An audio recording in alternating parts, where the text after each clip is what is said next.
ハローズ、今日はですね、コンディミスケール、ちょっとこのことについてシェア発表しようと思います。イエーイ！はい、ということでですね、ちょっとあれですけど、ちょっとね、ですね、このことについてね、ちょっと話していこうかなと思うんですけども、結構ね、私のチャンネルっていろんなテーマやってると思うんですけど、アドリブをどうやってやるかみたいな。ジャズとかね、いろんなアドリブのそのフレーズの解説みたいなのが、ちょいちょいやったりしてると思うんですけど、まあ、それね、ちょっと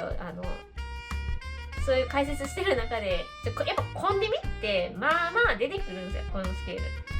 だからまあちょっとね、一旦ここで、ほんまにそのコンディミのスケールについての、ほんま、上積みの部分だけね、ちょっと説明しとこっかな、みたいな、ちょっとそんな魂胆で、ちょっと今回この動画を作っております。ちょっとこのね、コンディミのことについて説明していくんですけれども、コンディミっていうのは、正式名称は、コンビネーションオブディミニッシュスケールちょっとあれですけど、ちょっと、英語圏のね、方にはね、ちょっとほんまに申し訳ないですけどね、発音がちょっとガタガタで、本当に、申し訳ないんですけれども、それね、すごい正式名称なんですけど、でも、そんなね、正式名称で言うことってほぼないんですけどね。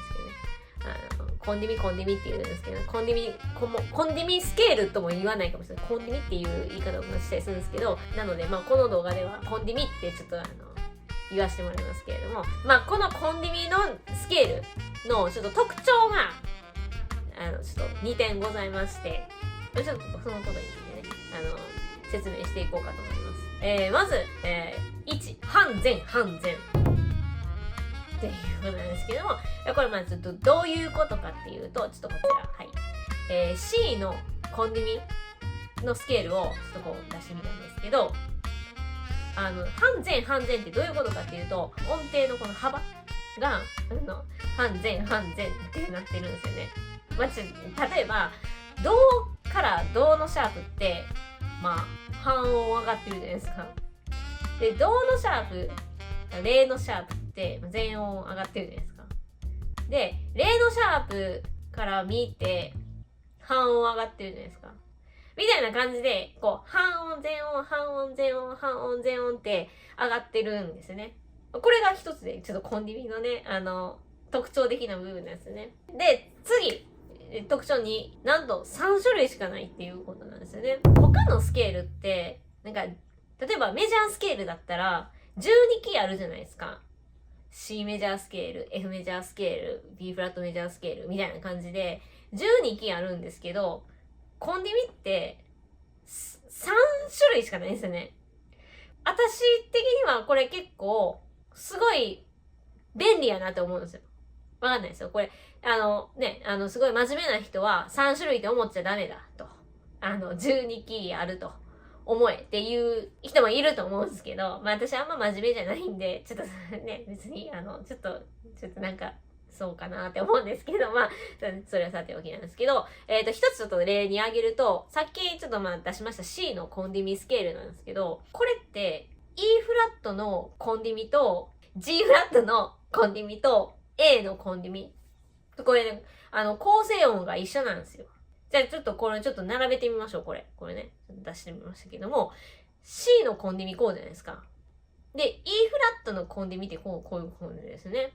っていう感じで、ちょっと4つ並べてみましたけど、始まる音は、それぞれ C、E フラット、G フラット、A って、違うんですけど、構成音は一緒なんですよね。一緒じゃないですか。ちょっと一旦停止してみて、ちょっと見てもらっていいですかね。で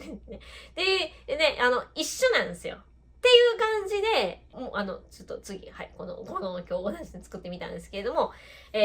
さっき言った C のコンディミと、E フラット、A フラット、A のコンディミがあって、次、C シャープ、E、G、A シャープのコンディミ。で、D、F、A フラット、B の、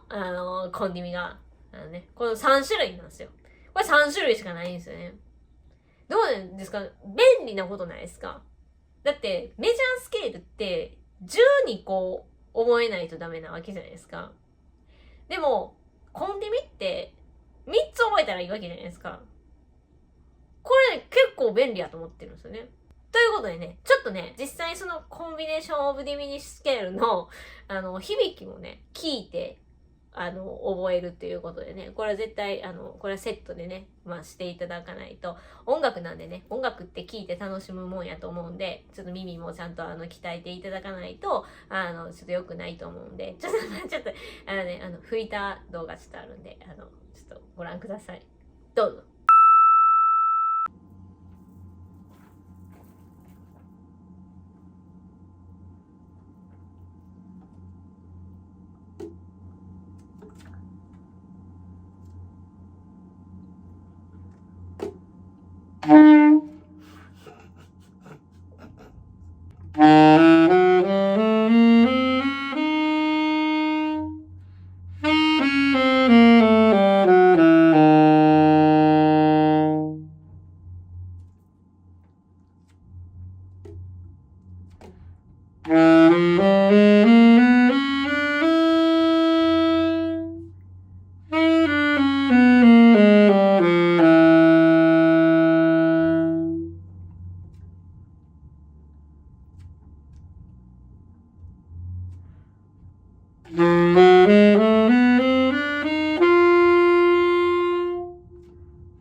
地図チャンネル。ちょっとなかなか耳馴染みしにくい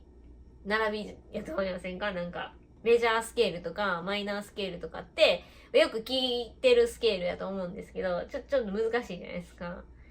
だから、ちょっと不思議な感じはするのかなって思うんですけども、これもどうかな？あんま、これちょっと真面目な人が、聞いたらむっちゃ怒ると思うんですけど、これね、手が覚えるまで練習したらいいと思うんですよ。なんか、別に半前っていう音程のね、幅だっていうことはもちろんそれを記憶してた方がいいと思うんですけど、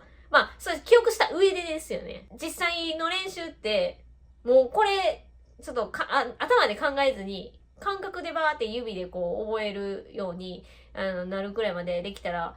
なんかいいんちゃうかなって思うんですけど、そもそも音楽の、練習って、結局その、頭で考えたことを自分の感覚の中に取り込むことやと思ってるんですよね。私的にですけどね。頭で別に考えなくても、その練習してきたことが吹けるようになるっていうところが、練習の完成やと思ってるんですよね。だから、コンディニューもなんかそういう感じで、ちょっと繰り返して、ちょっと、ルルルルルルルルルルルルっていうね、覚えるまでね、ちょっと、練習するしかないかなって、ちょっと、普段根気よくね、練習って、要はもう、たくさん、反復練習して、ちょっと覚えるしかないと思うんで、ちょっと頑張ってみてください。で、よくこのスケール使われてるって言ってたけど、前回っていうか、ちょっと前に、ハンク・モブレーのフレーズが、めっちゃやばいみたいな話をちょっとしたと思うんですけど、ここで紹介してるフレーズって、コンディミなんですよね。で、他にもいっぱいコンディミ使ってるフレーズに、いっぱいあるんですけど、一旦、ここで紹介してるんでね、ちょっと、これもね、ちょっと合わせてみていただければなと思うんですけども、アドリブの中で、使えるってなったら、なんとかセブンスのところ。で、ここで紹介してるのは、